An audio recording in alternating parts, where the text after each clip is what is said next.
काला दिन, काली रात, काले सपने, काला धुआं, काली दुनिया, काला सच, काला झूठ। यह कहानी धनबाद की है। धनबाद में सुबह उठिए तो उसी कालिक के साथ दिन की शुरुआत होती है, जहां आप और हम सूरज की लालिमा के साथ शुरुआत करते हैं। रात हम सबकी काली होती है, बिल्कुल उसी तरीके से धनबाद के लोगों की भी काली होती है। लेकिन धनबाद के कुछ इलाके ऐसे हैं जहां उस कालिक के साथ हाईवा का शोर होता है, ट्रकों का शोर होता है, कोयला माफियाओं की दबंगई। जब मैं सोचता हूं तो मेरे दिमाग में आता है कि धनबाद की सशक्त पुलिस, किसी भी पुलिस अधिकारी को जब आप फोन करिएगा तो उसमें से कॉलर ट्यून बजती है, सेवा ही लक्ष्य है हमारा, सेवा ही लक्ष्य है हमारा। धनबाद में भी यही होता है और इट्स ओके। लेकिन फिर दिक्कत आती है कि धनबाद में कोयला माफियाओं पर पुलिस एक्शन लेती है, ऐसा नहीं है कि नहीं लेती है, हम ये तो नहीं कहेंगे। लेकिन फिर मेरी सीमित सोच को जो पंख लगे होते हैं उसकी धार कूंद कब हो जाती है, जब बात धनबाद के गोधर की होती है। धनबाद के गोधर इलाके में कोयले का कारोबार संभालते हैं पप्पू मंडल। पप्पू मंडल का ना नाम कहीं आता है, पप्पू मंडल की गाड़ियों को ना रोकता है कोई, पप्पू मंडल का किसी मीडिया में कभी नाम नहीं आता, और पुलिस तो खैर पप्पू मंडल पर कभी एक्शन लेती नहीं है।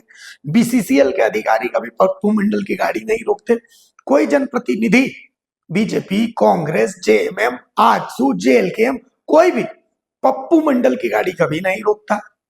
तो मैं सोचता हूं कि आखिर चीज क्या है ये पप्पू मंडल, मतलब है तो ये कोयले के माफिया, लेकिन पप्पू मंडल का नाम कोई क्यों नहीं लेता? पप्पू मंडल कौन है ये आप भी जानना चाहेंगे? हम पूरी कुंडली आपको बताएंगे, ऐसा नहीं है कि हम नहीं बताएंगे। आज हम आपको बताते हैं कि गोधर में पप्पू मंडल का काम कैसे चलता है। पहला एपिसोड देखिए द भारत मित्र की इस रिपोर्ट को। कोयलांचल में कोयले का काला खेल। कौन है पप्पू मंडल? बड़े कोयला माफियाओं का काम बंद हुआ, लेकिन पप्पू मंडल का काला खेल जारी रहा। आखिर पप्पू मंडल के सिर पर किसका हाथ? धनबाद के गोधर में हो रहा कोयले का अवैध कारोबार। कोयला माफिया पप्पू मंडल का चल रहा है गोधर में कोयला कारोबार। लेकिन पप्पू मंडल का नाम सुनते ही सब साध लेते हैं चुप्पी, पर भारत मित्र नहीं साधेगा चुप्पी।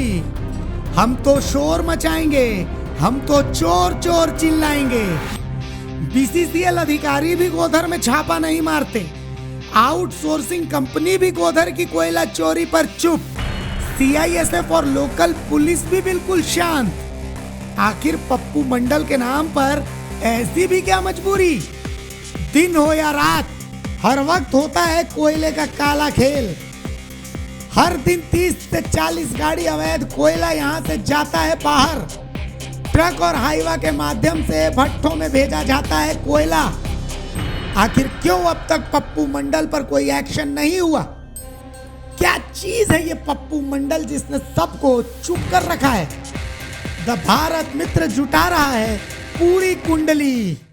अगर खबर पसंद आए तो आप क्यूआर स्कैन कर दें हमारा साथ। आपका एक छोटा आर्थिक सहयोग है हमारा बड़ा हौसला। द भारत मित्र, बुलंद भारत की बुलंद तस्वीर।